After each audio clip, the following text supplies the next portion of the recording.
Bendecimos en el nombre de Jesús a todas las madres que hoy han venido al santuario y a todas las que nos están viendo en directo. Siempre será una gran bendición podernos acordar de la persona que Dios, o las personas, porque no es solamente las madres, las personas que Dios usó en bien o que tuvo en bien para traernos a este mundo, ¿no? Y hoy vamos a empezar a hablar de la familia, vamos a tener unas 2 o 3 charlas acerca de la familia, porque es importante que entendamos el papel tan predominante que tiene la familia en medio de nuestra sociedad. La familia es el eje central de toda la sociedad, amén. Y cuando hablamos de familia, tenemos que entender algo, que desde el mismo comienzo, desde la misma creación, después de que Dios hizo absolutamente todas las cosas y tenía todo en orden, lo primero que hizo fue que colocar una familia conformada por Adán y Eva. Es la primera familia. Entonces, Dios empieza su plan colocándolos allí en el huerto del Edén, y lo primero que hace que es bendecirlos. Ahí está en Génesis 1:28, lo primero que hizo fue bendecir la familia. Los bendijo, dice que el Señor los bendijo. ¿Cuál es el propósito de Dios para las familias? Que las familias estén en bendición, que las familias vivan en bendición. Pero entra el maligno y desde el mismo momento también de la creación empieza a fraguar su plan de tinieblas para llevar las familias a condenación, para llevar las familias fuera de lo establecido por Dios. Y es cuando viene la tentación, y es lo que viene como la caída del hombre. Y usted encuentra que de esa familia de Adán y Eva empiezan a fracasar, porque ya luego 2 de sus hijos, uno Caín y el otro Abel, tienen un conflicto que lo resuelven con un homicidio. Entonces ya la familia empieza a desintegrarse, la familia empieza a tomar unos visos totalmente diferentes a los establecidos por el Dios del cielo. Luego la raza humana empieza a degenerarse a tal punto que el Señor decide cortar con todos los seres humanos. Pero de pronto se queda mirando y encuentra otra familia, la familia de Noé. Dice que Noé era un varón justo a los ojos de Dios. Entonces, el plan de Dios no es solamente con Noé, aunque la Biblia no dice que la esposa de Noé, ni los hijos de Noé, el Señor no quiere que Noé se levante solo. Por la justicia de Noé, el Señor pone los ojos también en la familia de Noé, Entonces ahora la esposa de Noé, los hijos de Noé, las nueras de Noé están incluidas en el plan de Dios para volver a poblar la tierra. Pero vuelve a fallar el hombre. Qué cosa tan tremenda. El hombre vuelve a fallar. Y nuevamente esta familia falla. Luego entran en una situación donde Noé maldice la descendencia de su hijo menor. Y otra vez empieza la maldición en la tierra. Pero el Señor había prometido que nunca más destruiría la raza humana, ¿cierto? De esa manera. Ahora se sigue prolongando la raza humana. Y Dios pone los ojos muchos años más adelante en otra familia.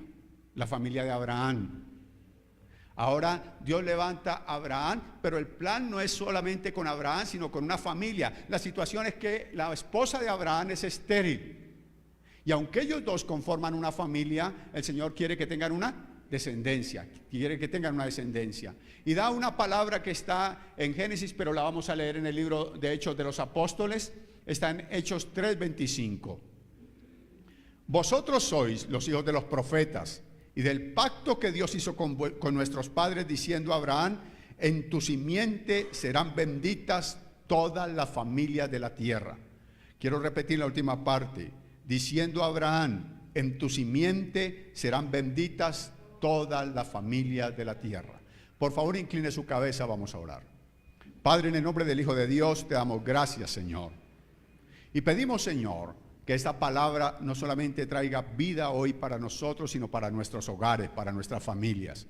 Que el poder de tu Espíritu, Señor, sea quebrantando toda forma de oscuridad, cualquiera que se haya establecido en nuestros hogares, Señor, y que por la palabra podamos levantar nuestras vidas y nuestros hogares en la bendición que tú has planeado para los que somos hijos de Dios, en Cristo el Salvador. Amén y amén.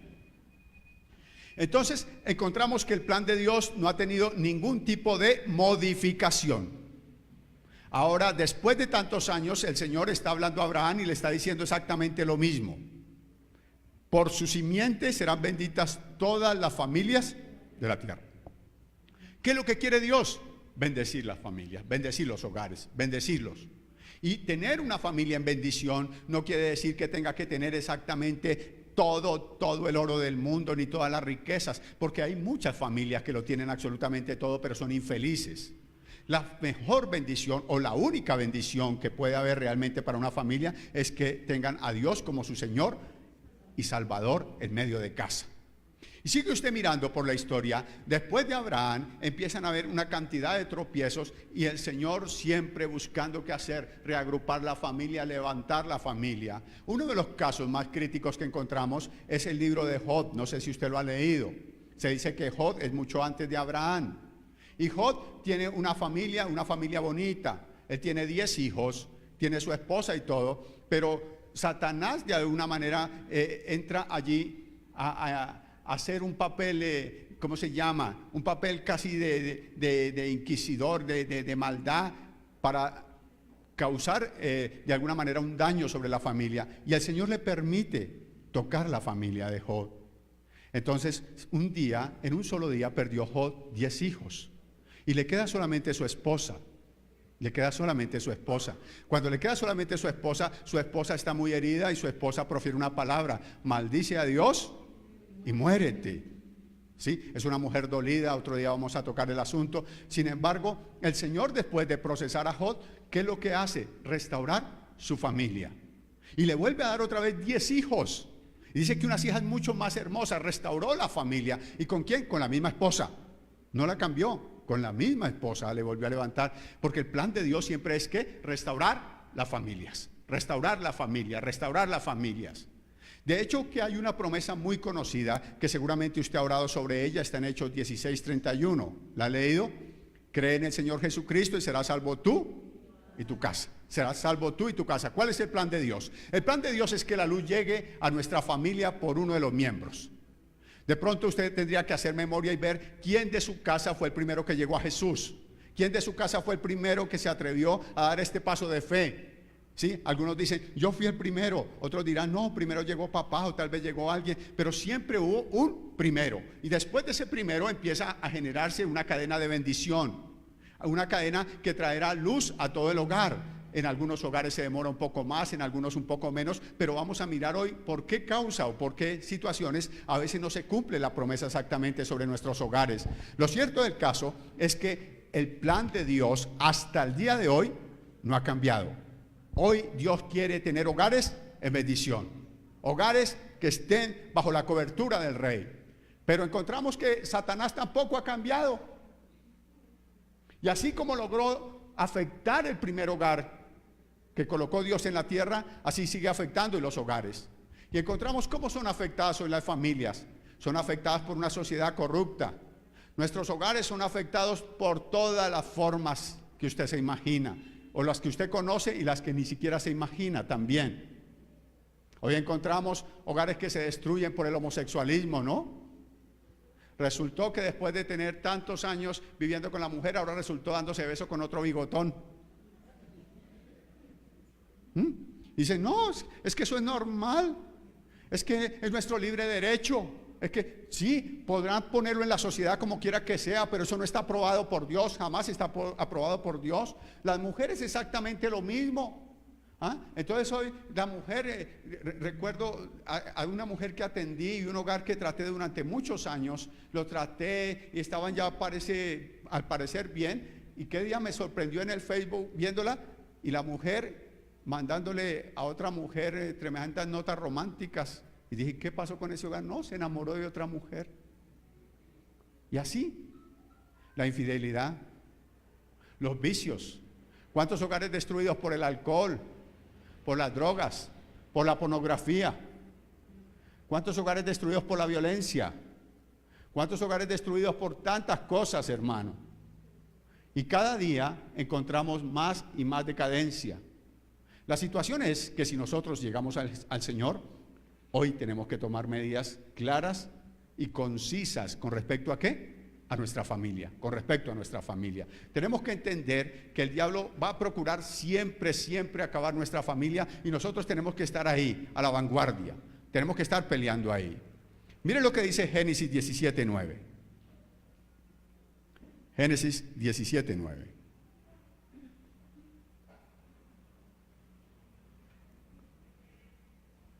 Está hablando el Señor con Abraham. Dijo de nuevo Dios a Abraham: en cuanto a ti guardarás mi pacto, tú y tu descendencia después de ti por todas tus generaciones. Nuestro Dios es un Dios ¿de qué?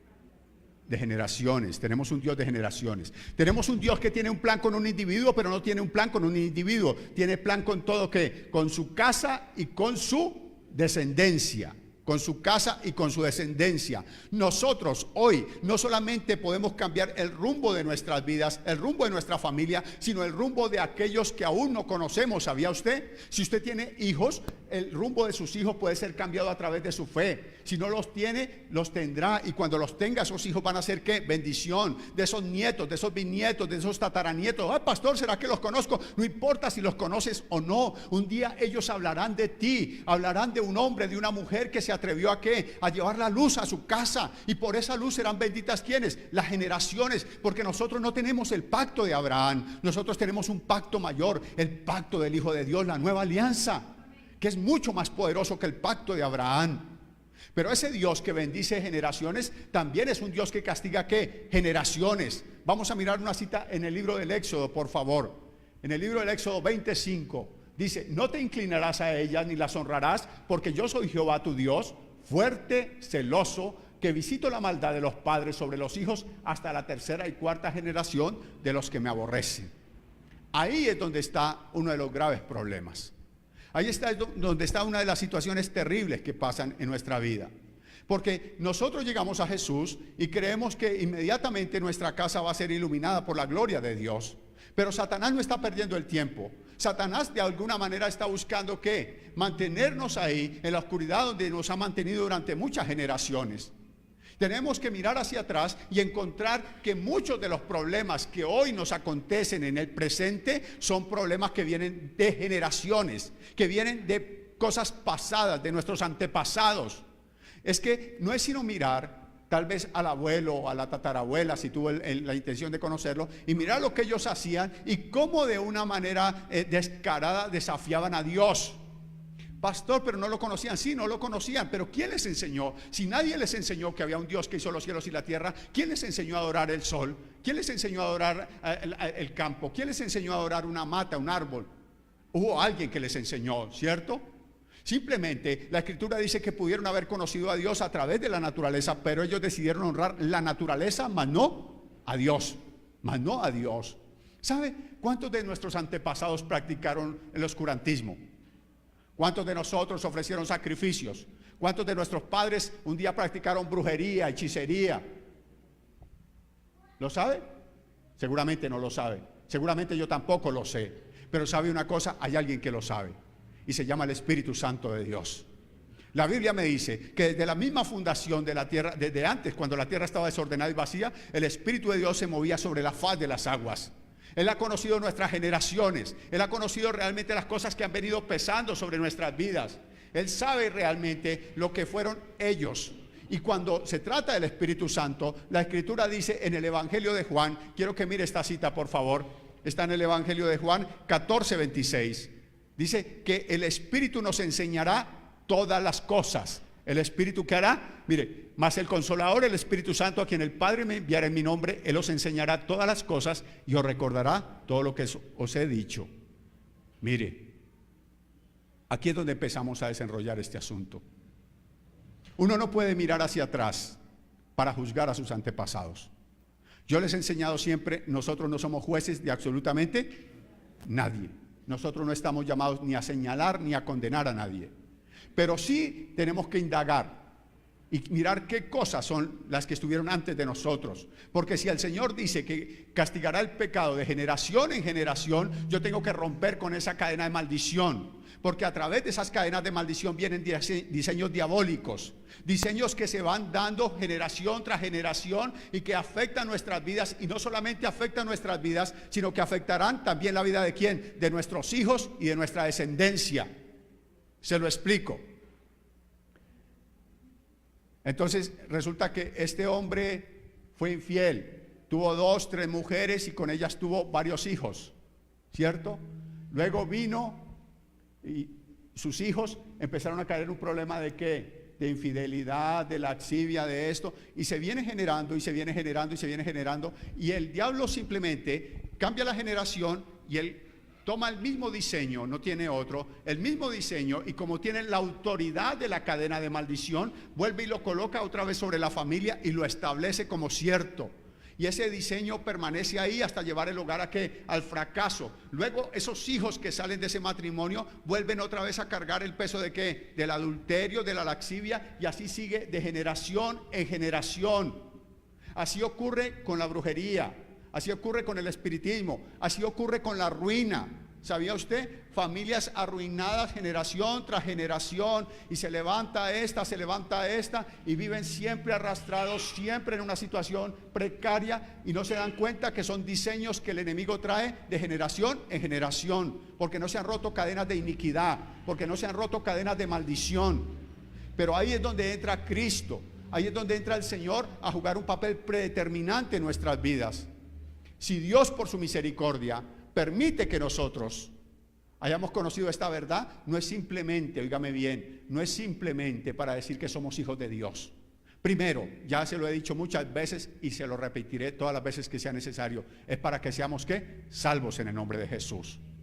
Pero la palabra salvación implica todas las áreas de nuestra vida. La palabra salvación envuelve todo lo que somos nosotros. Y si Dios quiere que seamos salvos, también quiere salvarnos ¿de qué? De la generación de pecado que venía antes de nosotros. Quiere romper esas cadenas de maldición. Quiere romper esas cadenas de iniquidad, de inmundicia, de injusticia. Quiere romper ese peso que no nos corresponde a nosotros. Quiero que mire por favor en el libro de Ezequiel, en el capítulo 18, versículo 20. Ezequiel 18:20.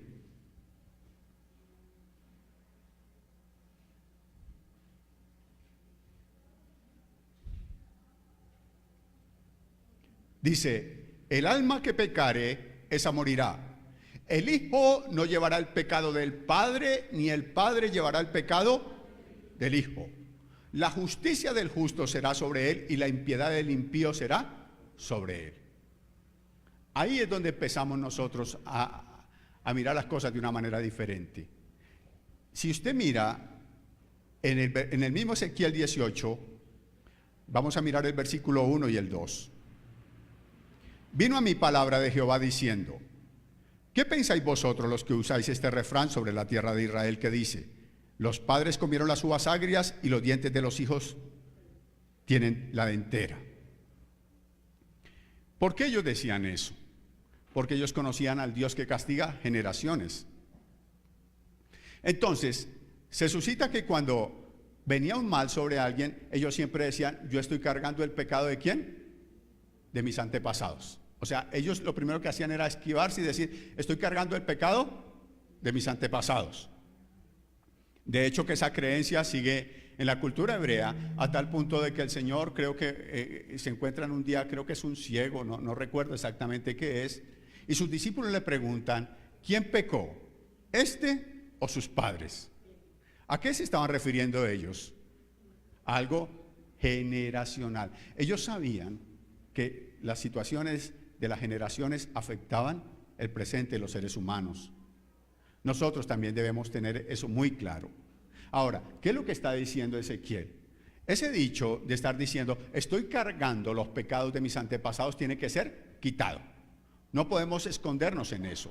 ¿Por qué? Porque ahora nosotros tenemos algo que ellos no tuvieron, y es el conocimiento de la verdad. ¿Y qué es lo que hace la verdad?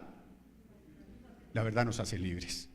Tenemos el conocimiento de la verdad, pero tenemos que tomar esa verdad y aprovecharla, sacarle provecho a esa verdad. Esa verdad es para liberar nuestra vida, para liberar nuestros hijos, para liberar nuestra familia de una manera especial. Esa verdad es la verdad nada más y nada menos de lo que hizo Cristo por cada uno de nosotros.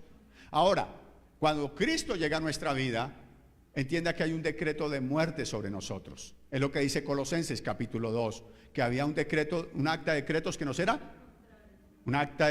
era contraria, ¿cierto? ¿En qué decían esa acta de decretos? Nunca te vas a levantar, nunca vas a surgir. Si tu papá fracasó, tú vas a fracasar como fracasó tu padre.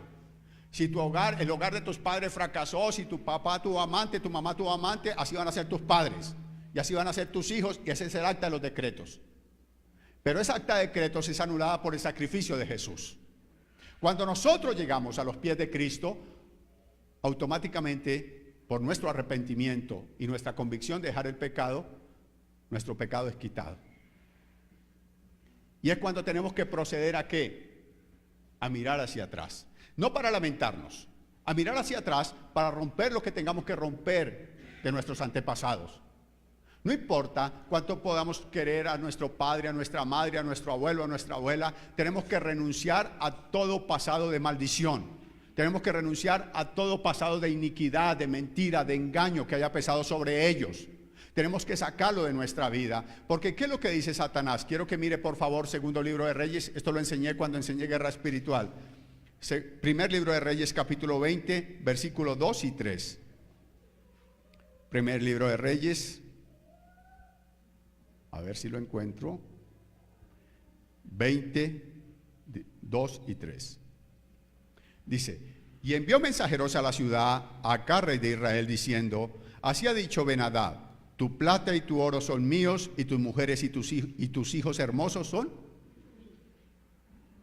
Esto lo había enseñado en guerra espiritual, creo que lo ha tocado en un servicio. Ahí dice que está hablando Ben-Hadad, pero realmente el que está hablando no es Ben-Hadad, el que está hablando es Satanás. El que está hablando es Satanás y dice: tu plata y tu oro son. O sea, no son tuyos. Está diciendo: eso me pertenece a mí. Dice: tus mujeres y tus hijos hermosos. Yo le decía este sábado enseñando a la gente: ¿de dónde acá tuvo el tiempo Satanás para acercarse y ver que nuestros hijos eran hermosos? ¿De dónde acá tuvo tiempo para entrar a nuestra casa y mirar qué era lo que teníamos? Y para declarar que aunque nosotros decimos que son nuestros, le pertenecen ¿a quién? A Él. Están diciendo: tus hijos son míos, tu plata y tu oro son míos, lo que tú tienes es mío. O sea, no tienes ni siquiera que darle gracias a Dios por nada. Lo que tú tienes, eso es mío. Y nosotros simplemente, muchas veces, pasamos por alto esto. Y el diablo sigue de alguna manera con sus decretos de muerte, con sus decretos de maldición, no solamente mencionándolos, sino ejerciéndolos, trayendo a nuestros hogares destrucción, trayendo conflicto, trayendo separación, trayendo decadencia en el trato que tenemos entre esposos, en el trato que tenemos con nuestros hijos, ¿no? Tanto que en Isaías el Señor tiene que hacer una promesa y dice: haré que el corazón de los padres se vuelva al de los hijos, y el de los hijos ¿a dónde? Porque eso es hoy muy corriente. Hoy los hijos se levantan, llegan a una edad donde ya no se les puede decir nada, porque automáticamente son ellos los que están levantando la voz y los que están, ya no hay ese respeto. O hay padres que también se exceden en su trato hacia sus hijos. Y entonces los hogares se vuelven un ring de boxeo, se vuelven una cantidad de maldiciones, de injurias, de cosas tremendas. Aún hijos que se atreven a levantar las manos ¿a quién? A sus padres.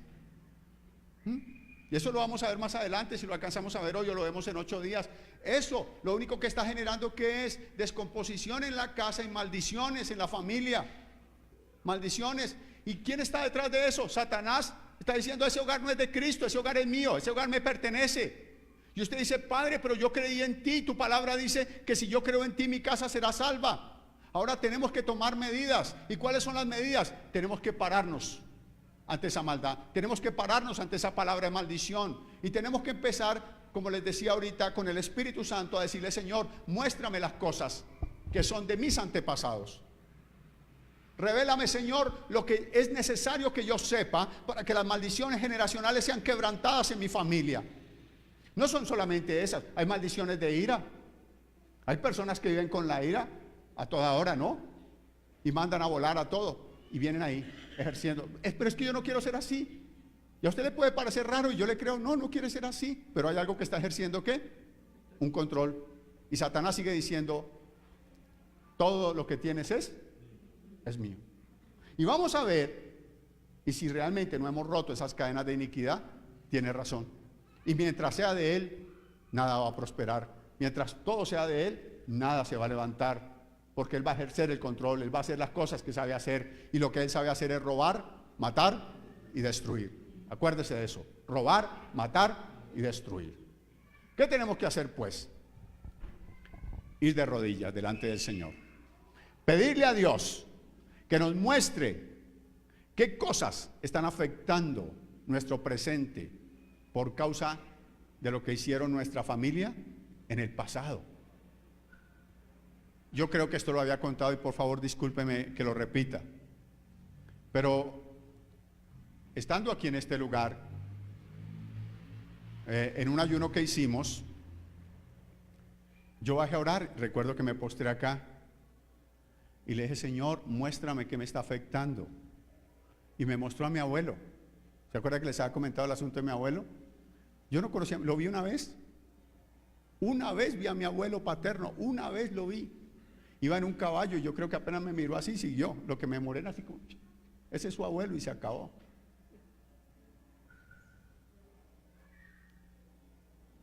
Pero estando de rodillas, el Señor me dijo, tu abuelo era un laxivo, tu abuelo era un mujeriego, tu abuelo violaba a cuanta niña se le pasaba por el frente.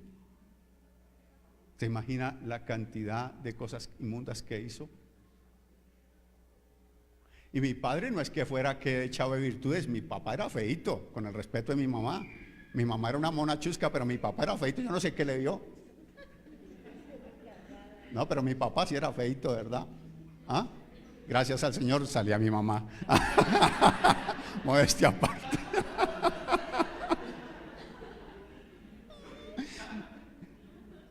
Pero a mi papá lo seguían las mujeres. Qué cosa tan tremenda. ¿De verdad? ¿Ah? Mi mamá tenía casi una melliza. Y allá hasta nos llevó al aeropuerto a despedirla cuando se fue para Estados Unidos y todo. Bueno, el hombre era travieso. Y me di cuenta que eso también afectó mi vida. Era un diseño. ¿Un qué? Un diseño. Un diseño. Entonces llegas al Señor y tú dices, yo no quiero ser así, Señor, yo quiero ser la nueva criatura que tu palabra dice, Señor. Yo quiero serte fiel, yo quiero ser santo, pero el diseño está ahí, está impreso en tu vida espiritual, está impreso en tu ADN, está en ti, en tus genes. Y es cuando no es suficiente confesar el pecado, porque confiesas el pecado, pides perdón de todo corazón, pero el diseño sigue estando ahí. Ahora tienes que quebrantar ese diseño en el nombre de Jesús. Tienes que tomar la palabra de Ezequiel y decir en el nombre de Jesús, ahora Señor, yo he decidido ser un hombre que recto, no recto en mi fuerza, sino recto en la convicción de que soy hijo de Dios, porque hombre recto no hay en esta tierra. Qué pena desanimarle. No, mientras seamos hombres fallamos. El asunto es que cuando llegamos a Cristo Jesús, ahora está en nosotros una naturaleza diferente a la naturaleza del Hijo de Dios. Y en esa naturaleza nosotros queremos ser diferentes, pero tenemos que romper ese diseño para que no siga primando en nuestro corazón, para que no siga afectando nuestra vida en Cristo, porque ahora somos nuevas criaturas, pero ese diseño debe ser quitado totalmente de nuestra vida. Y es cuando no solamente vamos a pedir perdón por nuestros pecados, sino que vamos a pedir perdón por los pecados ¿de quién? De nuestros antepasados. Pastor, pero si ya se murieron, sí se murieron. Pero nosotros nos vamos a desatar de ese pecado. Si usted mira una de las oraciones que está en segundo libro de Crónicas, dice, Señor, hemos pecado. Un hombre está confesando los pecados de una nación. Hemos pecado. Y encuentra más de una vez, Señor, mis antepasados fueron esto. ¿Por qué están diciendo sus pecados, de los errores de sus antepasados? Porque ellos sabían que tenían que quitar eso. Tenían que quitar eso. Ahora, si el Señor no le dice qué es lo que ha pasado, no se preocupe. Usted igual puede postrarse delante del Señor y puede decirle, Señor, hoy decido en el nombre de Jesús pedirte perdón por todos los pecados de todos aquellos que me antecedieron. Te pido perdón por los pecados de mi padre, por los pecados de mi madre, por los pecados de mis abuelos, por los pecados de mis tatarabuelos, hasta donde le alcance, hermano. Dígale, Señor, yo decido hoy que a través de la sangre de Jesús todo el pasado de iniquidad de ellos es cortado, y que ahora sí me levanto como un hijo de Dios sin esa carga del pasado. Porque mientras no lo hagas, Satanás va a seguir ¿qué? Cobrándote una cuota que hasta el día de hoy no te deja levantar, una cuota que no te deja ver las cosas a la manera de Dios, y te vas a encontrar con sorpresas tremendamente ingratas que te van a llevar ¿qué? A la destrucción. Y no será Senaquerí, Sí, el que seguirá diciendo, tus hermosos hijos son míos, tu plata y tu oro son míos. Nunca vas a ser feliz, nunca te vas a levantar, nunca esto. Pero Señor, no, entonces ahora vas a decir, Padre, como se rompen esas maldiciones, también se quebrantan esos diseños satánicos que hasta ahora me venían afectando. Se quebrantan esos diseños de oscuridad que venían ejerciendo presión sobre mi vida. Hoy vamos a tener una administración de eso, por eso no me voy a demorar mucho. Vamos a tener una administración de eso. Y vas a quitar eso en el nombre de Jesús. Y vas a declarar la luz de Cristo sobre tu vida. Vas a declarar la luz de Cristo sobre tu familia. Vas a declarar la luz de Cristo sobre tus generaciones. A propósito, no es por chicanear, pero estoy estrenando nieta. Eso sí. Gloria a Dios. No, verdad, estoy estrenando nieta. Va a declarar que generaciones de bendición. Generaciones de bendición. Vamos a romper con eso en el nombre de Jesús. No puede Satanás seguir afectando ¿qué? Nuestra vida. Porque nos sentimos frustrados cuando vamos de rodillas. ¿Cuánto llevas orando por tu esposo? No, pastor, llevo 20 años en la fe y el sinvergüenza no se vuelve al Señor. Y uno dice, ¿qué pasará, Señor? ¿Será que no ora? ¿Será que no ayuna? No, si llevamos orando tanto tiempo por los hijos y no se levantan esos hijos. No, será en el tiempo del Señor. Empezamos a traer consolación a nuestro corazón, ¿no? Será en el tiempo del Señor. ¿Y este tiempo de quién es? No, seguramente sí. Dios tiene, sí. Pero ¿sabe qué? A veces nos toca tomar medidas mucho más enérgicas. Y tenemos que entrar en la guerra espiritual. Tenemos que romper con esas coyundas que el diablo ha colocado sobre nuestras generaciones, sobre nuestras vidas. Ahora quiero que se imagine eso. Si Dios castiga a las generaciones por el pecado que viene de atrás, súmele a eso nuestros pecados. Entonces tenemos una gran cuota de ¿qué? De oscuridad. No, si Cristo tiene bien perdonar mis pecados, también voy a pedir perdón por los pecados de mis antepasados. Y voy a romper con toda esa maldición, voy a romper con toda esa iniquidad, voy a sacar todo eso de mí y voy a levantarme como una nueva criatura para poder decir que las cosas viejas, que las cosas viejas ya no me van a afectar, que las cosas viejas simplemente serán historia con la cual daré gloria a mi Rey de haberme librado de todo eso. Vamos a procurar realmente tomar lo que nos corresponde como familia. Ahora, las familias tienen un orden. Toda familia tiene, esa era la introducción. Vamos a ver si alcanzo a predicar, si alcanzo. Las familias tienen un orden, por supuesto que todas las familias tienen un orden. Y vamos a empezar hoy a ver el orden de las familias, el orden de las familias. Vamos a ir al libro de Efesios, capítulo 5, versículo 21.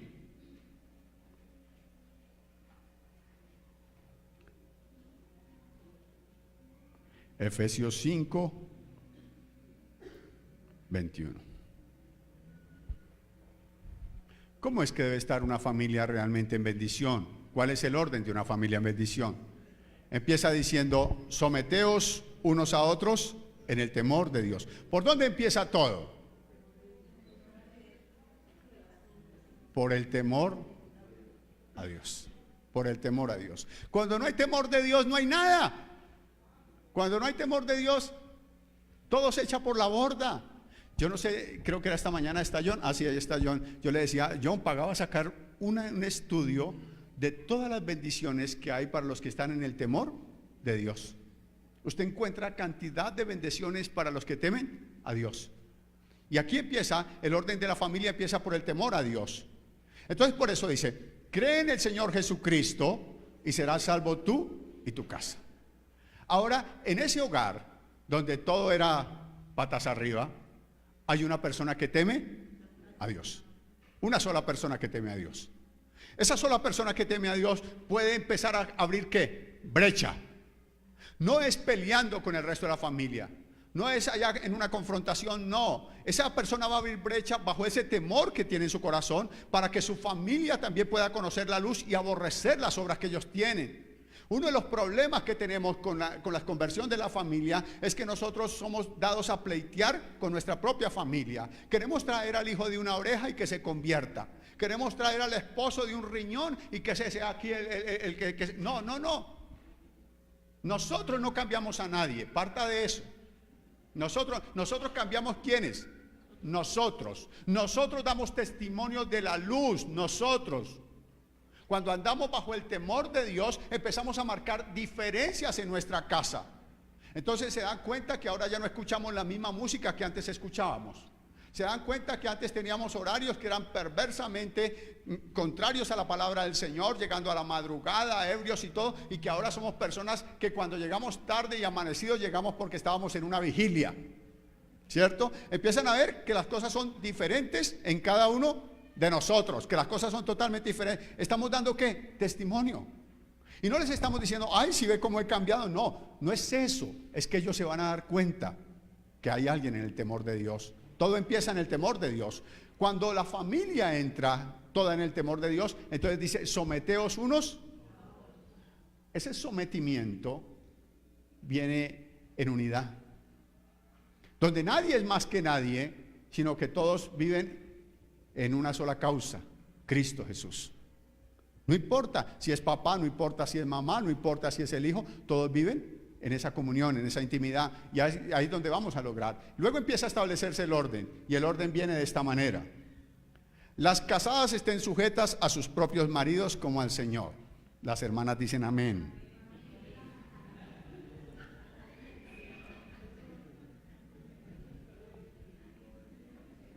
No sé por qué me hubiera gustado que fuera como más espontáneo, pero si quiere lo podemos volver a hacer.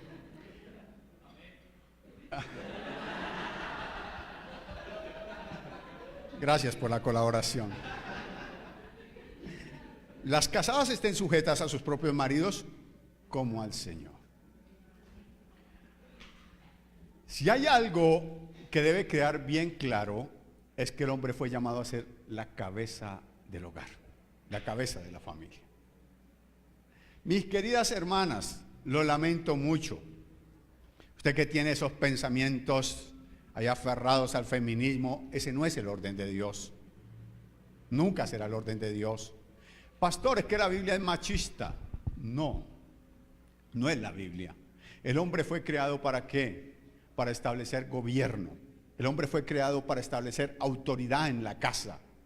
El hombre fue creado específicamente ¿para qué? Para ser el eje central de la familia. ¿Qué es lo que pasa hoy? Que Satanás ha quitado ese papel protagónico de los hombres. Lamentablemente, los hombres no digan amén, pero si usted guárdelo ahí nomás. Lamentablemente los hombres, se nos ha olvidado ser hombres. A los hombres se nos ha olvidado ser hombres. Y creemos que ser hombres es hablar más fuerte. Creemos que ser hombres es ser violentos. Creemos que ser hombres es ser machistas. Pero no es eso lo que dice la Escritura. No es eso lo que dice la Escritura. Creemos que ser hombres es ejercer un control sexual sobre nuestra esposa. Pero no es eso. Realmente no es eso. No fue como lo diseñó el Señor. Por favor, colócame el versículo. Si usted mira detenidamente, maridos, amad a vuestras mujeres así como Cristo amó. ¿Cómo amó Cristo a la iglesia?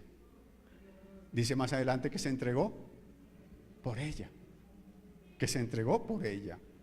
Es más, discúlpeme usted, mi hermano, que vino a este servicio, pero es el Día de las Madres. Los hombres hemos olvidado tanto ser hombres que hoy hasta las responsabilidades que tenemos se las dejamos ¿a quién? A las mujeres. Hoy encontramos hombres muy hacendosos, y no es que tenga nada con que usted ayude en su casa, pero encontramos hombres muy hacendosos lavando la loza, y la mujer trabajando, hermano. La mujer cumpliendo un horario, la mujer trayendo el sustento, y el varón ¿qué está haciendo, hermano? Se han transversado los papeles. Para que usted entienda, el propósito de ser hombre no es solamente engendrar hijos. El propósito de ser hombre en Dios es que el hombre sea el sacerdote de su casa. Que el hombre sea el sacerdote de su casa. Porque hay una cita que si a las mujeres les pareció esta difícil, esta sí no les va a gustar. En el 22, 23, 23, porque el marido es la cabeza de la mujer, así como Cristo es cabeza de la iglesia, el cual es su cuerpo y él es su salvador. Así que como la iglesia está sujeta a Cristo, así también las casadas lo estén a sus maridos. Entonces, ¿cuántos hombres dicen amén?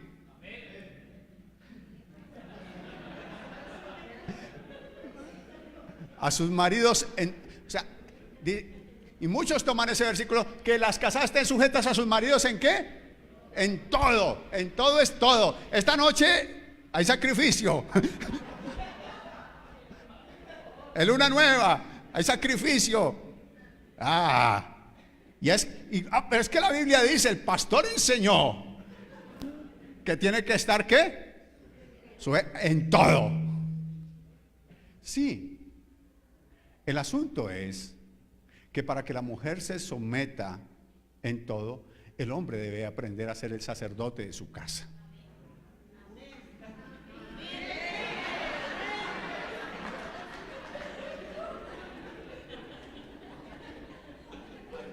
Ojalá que no estén grabando nada de eso.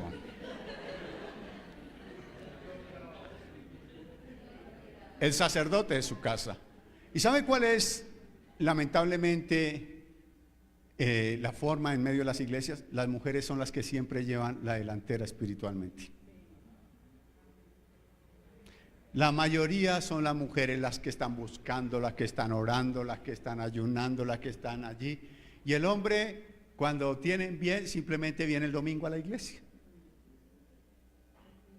Pero cuando quiere mandar, sí levanta la voz. Cuando quiere esto, y se sujeta. No es que se sujete, es que tiene que aprender los principios establecidos por Dios. Porque para que una mujer se sujete en todo, el hombre tiene que ser un hombre de Dios. O si no, no vale la pena la sujeción, porque se está sujetando ¿a qué? Al pecado, a la maldad, se está sujetando a las aberraciones. No puede sujetarse una mujer de Dios a un impío. En cierta forma debe respetarle como el varón de la casa, debe honrarle como el hombre que es, pero no puede sujetarse en todo. ¿Por qué? Porque terminará peor que él. Entonces el hombre debe aprender a ser el sacerdote de la casa. El hombre tiene que tomar su papel predeterminante delante de Dios, rendir su vida a Jesús. El hombre es el que debe disponer su corazón para buscar a Dios primeramente. Él es el que debe afanar y no la mujer. Ay, vamos a la iglesia, ay, vamos que hoy va a estar bueno, ay, vamos que no sé qué. No. Él debe ser el que está ahí siempre adelante. Él es el que debe tomar la palabra. Él es el que debe tomar siempre esa forma para llevar un devocional diario en la casa. El sacerdote de su casa, el hombre de Dios, que inspire a su esposa y a sus hijos a amar a Dios y a vivir en el temor de Dios. Dígame, señoras, ¿qué mujer no quiere sujetarse a un hombre así? Que cuando usted va y lo encuentra ahí en la sala de la casa, está con el control viendo la final de la Champions. Perdón, leyendo la escritura. No, esa se me salió. Lo encuentra ya leyendo la escritura, lo encuentra allí con sus libros tendidos en la sala leyendo la palabra del Señor. ¡Wow! ¿Quién no quiere sujetarse a eso? ¿Ah? Oye, amor, te están buscando. Estoy orando. Cuando vas y lo encuentras allá frente al televisor, lo encuentras allá viendo y ¡pum! Cambia el canal. Perdón, no cambia el canal. Está viendo alabanzas, adoraciones. No está viendo viejas en pelotas en el computador. No está viendo cosas que para nada edifican. ¿Cómo quiere que un hombre se sujete a semejante barbaridad, a semejante laxivia, a semejante inmundicia? Una mujer, perdón. ¿Cómo quiere que una mujer se sujete a eso? No, los hombres tenemos que aprender a ser los sacerdotes de nuestra casa. Sacerdotes. ¿Qué más tenemos que aprender para que esta mujer se sujete? A ser los protectores de nuestra casa. Los protectores de nuestra casa. Nosotros velamos por esa familia, nosotros velamos por ese hogar. Nadie puede venir a enseñorearse de nuestra casa porque es nuestra casa, es nuestra responsabilidad. Dios nos la dio a nosotros. ¿De quién es la iglesia? De Cristo. Cristo vela por su iglesia, nosotros velamos por nuestra familia. Es que es fácil decir, se sujetan en todo. Lo difícil es hacer las cosas que hizo Cristo. Sí, somos los protectores de esa casa. Pero a veces nuestra mujer tiene más pantalones que nosotros, hermano.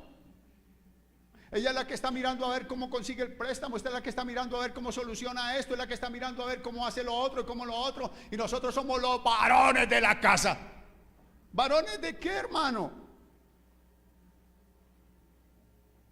Tenemos que entender algo. Nosotros estamos allí para proteger nuestra casa, nuestra familia, la integridad de nuestros hijos. Y no es solamente con oraciones, sino con acciones que denoten que hay un macho en esa casa.